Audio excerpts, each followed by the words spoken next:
자, 74, 75입니다. 일제가 침략전쟁에 한국인을 동원하다라는 부분이고요. 이전차 시 진단평가 보시면 1번 일제는 침략전쟁을 확대하면서 일본과 조선은 하나라는 의미인 선일체를 내세웠습니다. 혹은 조선과 일본은 조상이 같다라고 하는 일선동조론 같은 것도 내세우기도 했죠. 자, 그리고 태평양 전쟁을 일으킨 일제는 이 전쟁의 목적이 대동아의 신질서 건설에 있다고 주장했다. 그래서 서양 제국주의 열강 세력을 몰아내기 위해서 일본을 중심으로 똘똘 뭉치자, 이런 논리를 펼쳤습니다. 자, 개념 정리부터 보죠. 일제 대륙 침략과 병참 기지화 정책. 우선 경제적인 부분부터 먼저 나옵니다. 자, 일제가 대륙 침략을 시작하게 됩니다. 자, 대공황으로 일본의 경제 위기가 굉장히 심화되었기 때문에 이것을 타개하기 위해서 시장을 더욱 개척하려는 모습을 보였던 것이죠. 1931년 만주 사변을 일으키고요. 다음해인 1932년 만주국이 수립됩니다. 자, 여러분들, 전쟁이라고 하는 것이 경제를 활성화시키는 한 가지 방법이 되기도 합니다. 그러니까 무기의 계속 소진, 그럼 군수공업의 발달, 이런 것들이 계속 어쨌거나 유효수를 생산해내는 것이기 때문에 전쟁도 하나의 경제 불황을 타개하는 방법이 된다. 지금 국제적으로 굉장히 경기가 안 좋은데 러시아가 우크라이나를 침공하면서 경제적 불황을 조금 피해가고 있는 모습이 있죠. 그러니까 사실 러시아 입장에서는 자원도 가지고 있고, 그리고 이 전쟁을 통해서 계속 수요를 생산해내는 이런 모습이 나타납니다. 자, 두 번째, 조선공업화 정책. 조선을 공업지대로 만들겠다라는 것입니다. 목적은 이 대공황을 타개하기 위해서 일본, 한국, 만주를 하나의 경제 블록으로 만들어서 이 경제공황을 타개해보겠다라는 것이고, 그래서 만주를 농업 원료지대, 그리고 한국을 중화학 공업지대로 설정하고자 했다라는 겁니다. 그래서 내용 보시면 상대적으로 자원이 풍부했던 북부지방에 발전소를 건설하고요. 주로 군수 관련 산업에 투자를 하고자 했습니다. 자, 그리고 세 번째 빈칸에는 이와 동시에 사실은 일본에서 산업화가 이루어지면서 이런 면직물 산업이 발달하고 있었기 때문에 그 공업 원료를 제공하기 위해 남면 북양 정책을 실시합니다. 남쪽에서는 면화를 기르고 북부지방에서 양을 사육하도록 했다라는 거야. 그래서 이 면을 생산할 수 있는 이 실을 뽑기 위한 원료를 이 한반도에서 또 공급하려 했다라는 것이죠. 자, 그리고 병참 기지화 정책이라고 하는 것을 펼칩니다. 자, 병참 기지라는 것은 기본적으로 군에 물자를 보급하고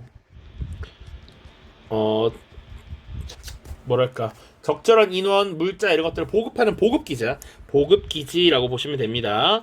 그러니까 실질적인 전장은 만주와 지금 중국 지역에, 그리고 그것을 서포트하는 이 지원 기지가 조선에 있었다라는 겁니다.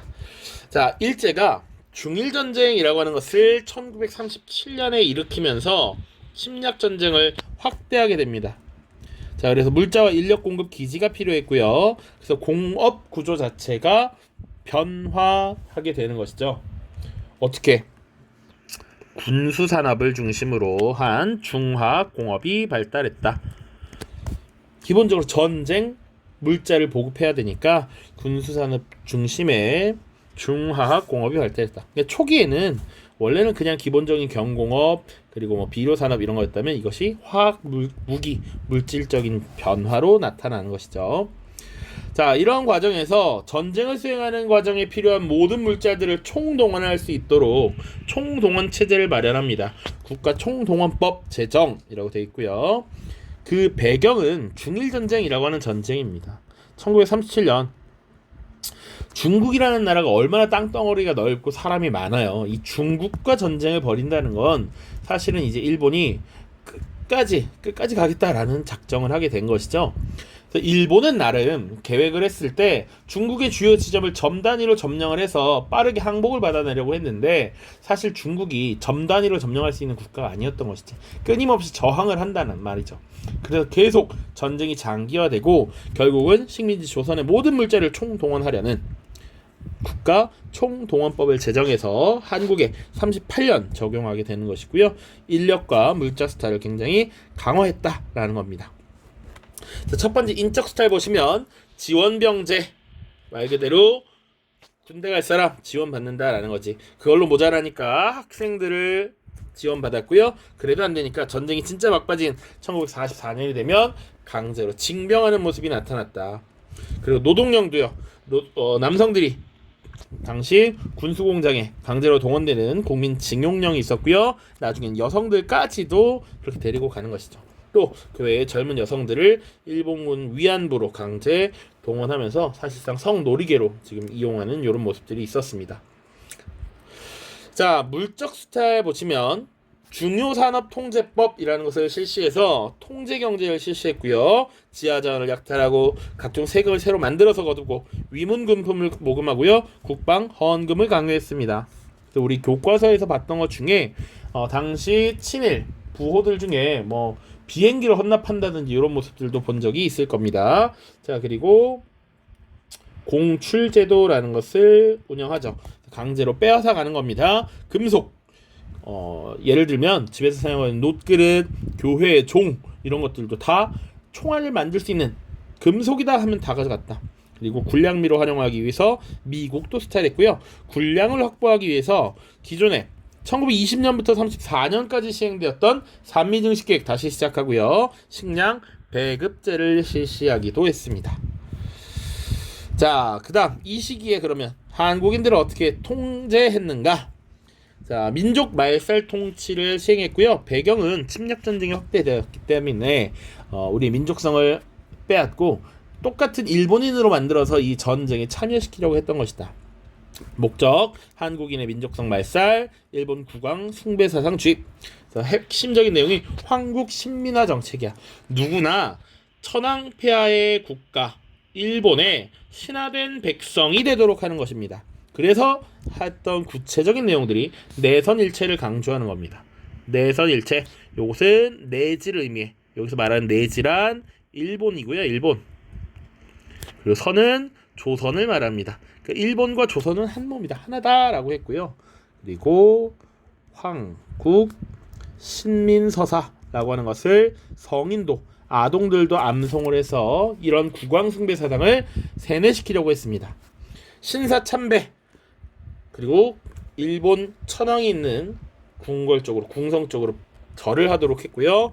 제3차 4차 조선교육령을 발표해서 우리말과 우리 역사 교육을 금지시켰습니다.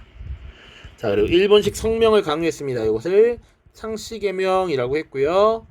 그리고 한글 신문을 폐간하기도 했죠.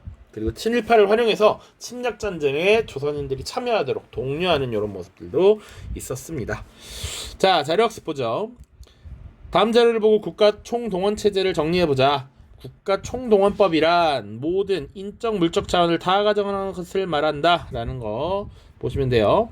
일제는 국가 총동원법이라고 하는 법을 1938년에 만들었습니다. 자, 이것을 만든 배경은 1937년에 중일전쟁이라고 하는 것을 벌이게 되면서 전쟁이 장기화되고 전선이 넓어졌다라는 것이지. 자, 그래서 인적 자원, 물적 자원을 수탈화했고요. 그리고 각종 산업은 군수물자를 생산하기 위한 체제로 개편되었습니다. 그리고 민족말살 통치 보시면 우리는 한국 신민이다. 단결을 굳게 하자. 인고단련의 힘을 키우자. 이게 지금 황국 신민 서사라는 것입니다. 당시에 아침 조회 시간에 이걸 강제로 외우도록 했다라는 겁니다. 그래서 세뇌가 되도록 하는 것이지. 자, 그래서 자, 여기 2번 빈칸에는 황국 신민화 정책은 한국인의 민족 정신을 말살하고 철저히 일본인화함으로써 침략 전쟁에 쉽게 동원하기 위한 목적이 있었다라는 겁니다. 됐죠? 자, 모두 고생 많았고요. 다음은 다시 1920년대 독립운동으로 돌아가도록 하겠습니다. 모두 고생 많았습니다. 안녕.